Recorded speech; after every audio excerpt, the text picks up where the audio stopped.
Weh, kau ada nak ayam dah ni kamu ni. Nak ayam ke apa? Saat ni aku ada kakak aku dia ajak pergi sofa. Dah berapa mu tak perginya? Pergi je lah.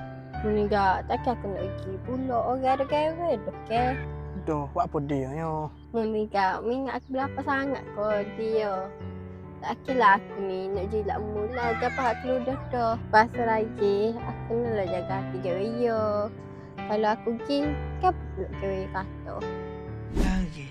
Sebab gapa aku nak lari. Tapi aku benarnya marah. Cemburu. Tapi siapa hak kisah? Mu pun tak kepeh. Gapa aku rasa benarnya. Aku sakit. Aku tahu. Selama ni aku bodoh jadi badut dari hidupmu. Tapi aku benarnya takut kehilanganmu. Weh, Kali. Mu menenggap apa? Mendeki kau. Lambat je aku nak deki dengan mu. Dah kalau gitu dia balik. Kamu kemok mu ngepek. Habis nan heling aku pulak dengan mok mu ngepek. Mana deling ah. Jala juga dah.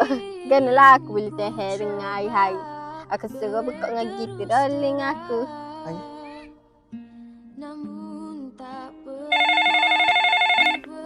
Hello? Ya. Nanti agak ya pemula. Gano. Siapa telefon tu? Aku ya jumpa. Dah gila buat apa tak perginya. Muni sana aku ya dah. You ke gawe orang. Tak kira aku nak pergi. Dah lah. Mari balik.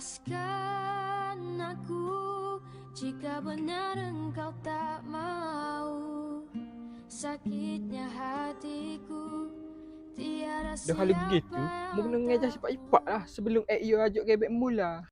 Mudah lah. Ya hak nak oyak ni aku. Aku duk berasa dia tak akan terima aku ni.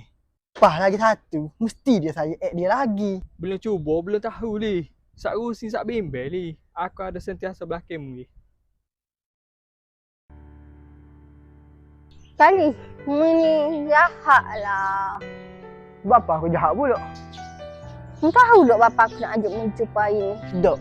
Sebab mu nak suruh aku temen mu jumpa bekas gawe mu ke? Tak lah weh. Sebab aku cerita pasal bekas gawe aku kau. Mu sikit tak ada marah, tak ada cemburu. Mu buat bodoh ya. Mu tahu tak aku sayang kamu. Aku saya kamu.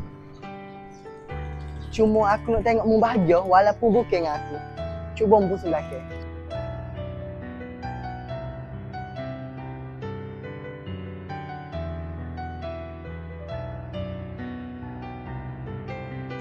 Aku nak minta maaf dengan mu sebab aku blender benda ni. Aku benarnya tak ada apa aku ajak jumpa siapa kau. Sahaja je nak tengok mu saya kedok aku benar. Dan aku pun saya juga kamu. Cuma aku ni ego. Aku pun saya juga kamu. Di mata aku, kamu cukup sempurna. Dah gitu kita get sangat.